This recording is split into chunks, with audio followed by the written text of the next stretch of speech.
पिछले वीडियो में 9th class का मैथ्स पॉलिनोमियल लेकर आए थे और इस बार 10th क्लास के लिए कुछ सोचा है, तो उसका एक न्यू चैप्टर ट्रिगो लेकर आया हूँ, जिसमें क्लास 10th का मैथ्स का ट्रिगोनोमेट्री चैप्टर है। इसको ये 3 वर्ड्स में तोड़कर ट्रिगोनोमेट्री, इसको 3 साइड्स का मेजरमेंट के बारे में पढ़ना है। तो इसमें राइट एंगल ट्रायंगल में एंगल्स के मेजरमेंट को पढ़ना है, इसके साइड के रेशियो के मेजरमेंट के बारे में पढ़ना है, और साइड का जो रेशियो होगा, कितना रेशियो बन सकता है उसके बारे में देखेंगे कि कितना रेशियो पॉसिबल है, और सारे पॉसिबल का क्या क्या रेशियो हो सकता है। वो रेशियो जो होगा, पहले तो राइट एंगल ट्रायंगल में किसको हाइपोटेनस बोलेंगे, किसको परपेंडिकुलर बोलेंगे, किसको बेस बोलेंगे, वो चीज़ क्लियर हो जाना चाहिए। मान लो ये जो ट्रायंगल है, राइट एंगल ट्रायंगल, इसमें एंगल बी पे दिए हैं 90 डिग्री। ओके, देन 90 डिग्री के सामने वाले को क्या बोलेंगे, हाइपोटेनस। इसको क्या बोलेंगे, हाइपोटेनस, यानी हिंदी में कर्ण। अब है कि परपेंडिकुलर किसको बोलेंगे और बेस किसको बोलेंगे। ये यहाँ पे परपेंडिकुलर लिखा हुआ है, ये यहाँ पे बेस लिखा हुआ है। यही अगर सेम ट्रायंगल यहाँ पे ये जो नीचे देखो, तो इसमें यहाँ पे ये परपेंडिकुलर है और ये बेस यहाँ पे लिखा हुआ है। ये बेस यहाँ पे है और ये परपेंडिकुलर यहाँ पे है, हाइपोटेनस फिक्स है वहीं पे है। तो इसमें ऐसा फ़र्क इसलिए है क्योंकि यहाँ पे ये किसी खास एंगल के लिए परपेंडिकुलर और बेस क्या होगा, चेंज होगा। तो यहाँ पे थीटा एंगल के लिए ये परपेंडिकुलर होगा और ये बेस होगा, क्योंकि ये जो थीटा एंगल है सी पे लिए हैं और यहाँ पे जो थीटा एंगल लिए हैं वो एंगल ए के लिए है। तो यहाँ पे एंगल सी के लिए, तो इसके सामने वाला क्या हो जाएगा, परपेंडिकुलर। जो भी एंगल होगा, जिस एंगल के लिए भी निकालेंगे परपेंडिकुलर, उसके सामने वाला होगा। यहाँ पे ये इस एंगल के लिए, तो इसके सामने वाला एंगल ये हो जाएगा परपेंडिकुलर। तो ये परपेंडिकुलर होगा तो ये बेस, यहाँ पे ये परपेंडिकुलर है तो ये बेस, और हाइपोटेनस फिक्स होगा। उसके बाद ये भी जानना जरूरी है पाइथागोरस थ्योरम क्या होता है। तो पाइथागोरस थ्योरम यानी h square equal to P square plus P square, यानी हाइपोटेनस का स्क्वायर इक्वल टू परपेंडिकुलर का स्क्वायर प्लस बेस का स्क्वायर। ये आगे भी यूज पड़ेगा, इसलिए इसको ध्यान में रखना चाहिए। उसके बाद अगर कोई भी हम ट्रायंगल लेते हैं, यही ट्रायंगल है, तो इसमें यहाँ पे एंगल की बात करते हैं, ये एंगल थीटा मेजर कर लेते हैं। तो इस एंगल के अकॉर्डिंग ये परपेंडिकुलर और ये बेस, क्योंकि इसके सामने ये, यानी सामने वाला साइड्स को बोलेंगे परपेंडिकुलर। हाइपोटेनस 90 के सामने वाले को, ये हाइपोटेनस हो गया, बचा ये बेस। देन इसका, इस ट्रायंगल में 3 साइड है, हाइपोटेनस, परपेंडिकुलर और बेस। ये तीनों को अरेंज करके रेशियो में अगर लिखें तो इस तरह का रेशियो पॉसिबल है, यानी 6 रेशियो पॉसिबल है। ये 6 रेशियो पॉसिबल है, ठीक है। यानी 6 रेशियो पॉसिबल है, A B by A C, A B by B C, B C by A B, मतलब इसका उल्टा। फिर ए बी बाई ए सी था, इसका उल्टा कर दिए ए सी बाई ए बी।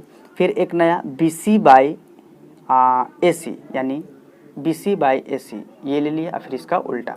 ये 6 रेशियो पॉसिबल है, ठीक है। यही 6 रेशियो को एक नेमिंग किए हैं ट्रिगोनोमेट्री में, जैसे कि ए बी बाई ए सी है, यानी ए बी कहाँ है, ए बी, ये पी, और ए सी एच, यानी P by H, P by H, इसको बोलेंगे साइन थीटा। उसके बाद है A B by B C, A B by B C, यानी P by B, P by B, इसको बोलेंगे टेंजेंट थीटा।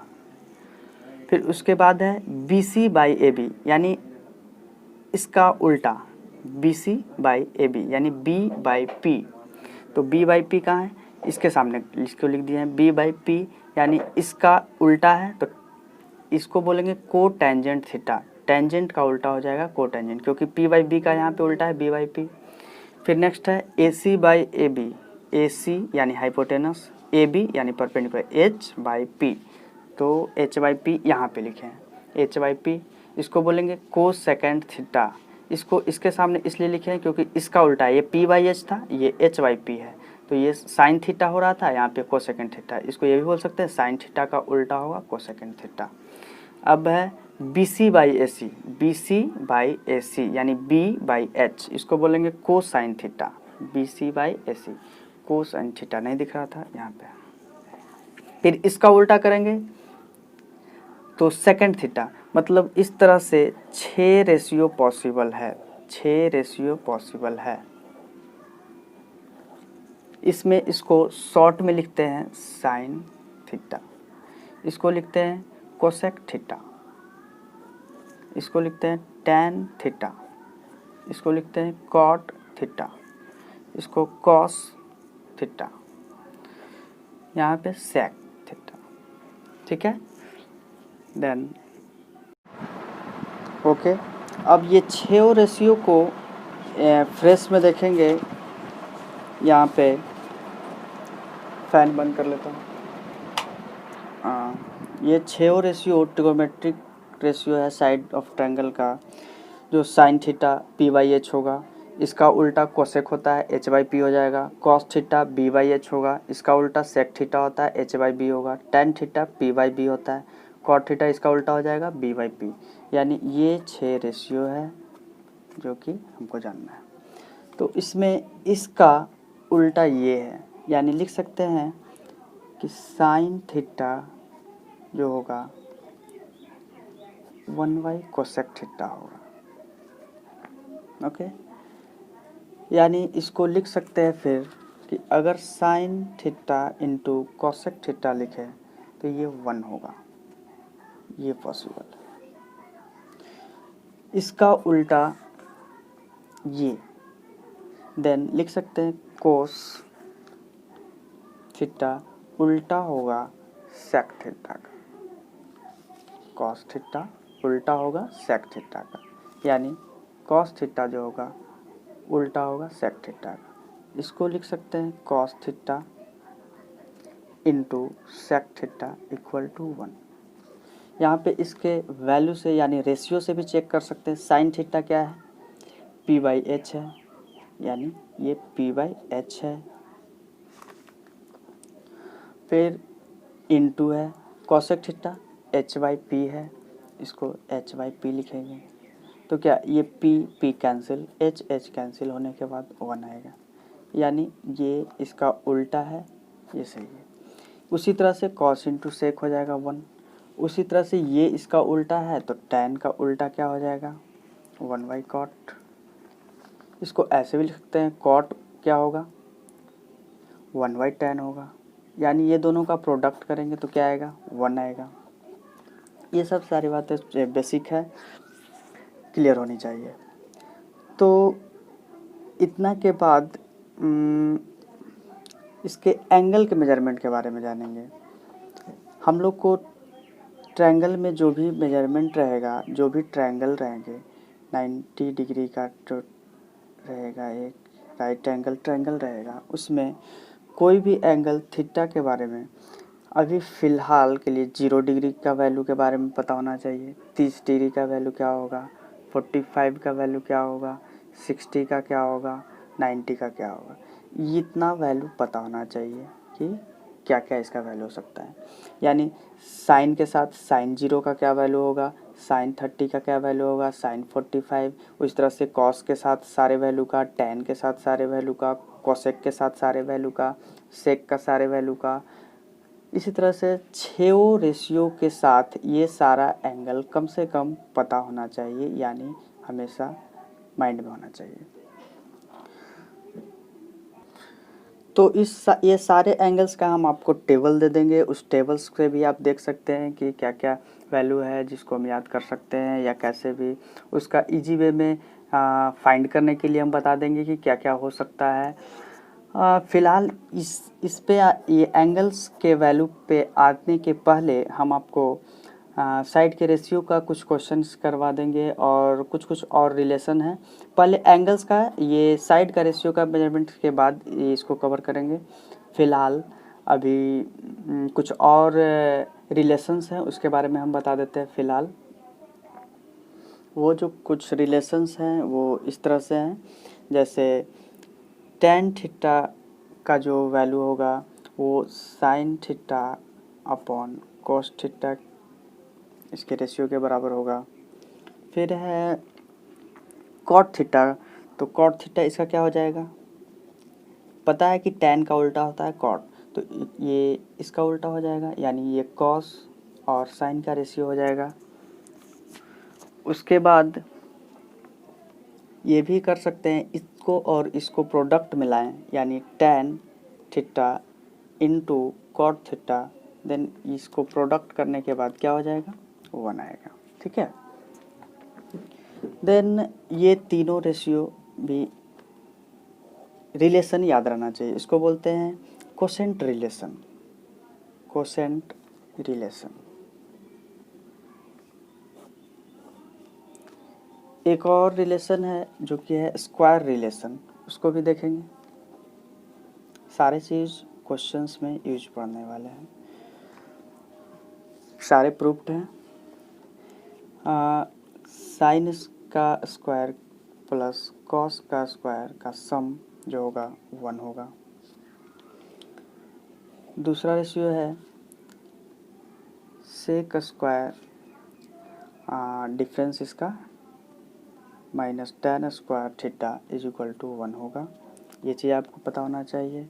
फिर है cosec square minus cot square, ठीक है, ये भी 1 होगा। ये तीनों भी याद होना चाहिए। ये स्क्वायर रिलेशन हो गया और ये आपका कोसेंट रिलेशन हो गया। ठीक है, उसके बाद प्रैक्टिस के लिए क्वेश्चन देखेंगे, तो इस पे क्वेश्चन हम आपको करवा दें। जैसे अगर मान लो क्वेश्चन दिया है, if cos A equal to 9/41, ठीक है, 9/41 कह रहा है find all other trigonometric ratio of angle A. Trigonometry को टी लिख देते हैं सिर्फ, और ratio trigonometric ratio of angle A. मतलब यहाँ पे क्लियर है कि cos A का वैल्यू दिया हुआ है और एंगल ए के लिए ही यहाँ पे दिया हुआ है, एंगल ए के लिए ही, और बाकी का जो भी ट्रिगोनोमेट्रिक रेशियो है वो फाइंड करना है। यानी एक रेशियो दिया हुआ है तो कितना और रेशियो फाइंड करना है, 5 और रेशियो फाइंड करना है।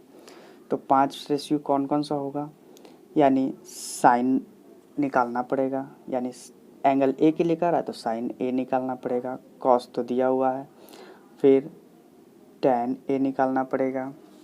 उसके बाद इसका उल्टा जो होता था कोसेक ए निकालना पड़ेगा। फिर कॉस का उल्टा यानी सेक ए निकालना पड़ेगा। फिर उसके बाद tan का उल्टा कॉट निकालना पड़ेगा। बस यही 5 रेशियो आपको निकालना है। 6 रेशियो होता है, उसमें से एक रेशियो दिया है, 5 निकालना है। क्या क्या होगा, ठीक है।